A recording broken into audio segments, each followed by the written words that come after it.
Nagsampa ng contempt charges sa Korte Suprema ang grupong Bayan Muna laban sa Meralco. Ito'y kaugnay sa umunoy nakakalitong bill na natanggap ng ilang consumer nitong Pebrero sa kabila ng ipinalabas na TRO ng Korte Suprema.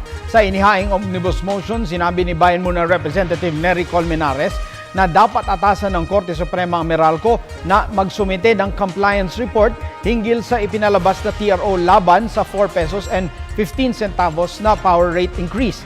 Binigyang diin pa ni Colmenares na dapat na magbayad ang Meralco dahil sa anya'y tangkang pagpapalusot sa mga consumer. Hiningi namin sa motion na ang Meralco ng compliance report na kung saan sasabihin ng Meralco magkano na ba talaga ang nakolekta niya.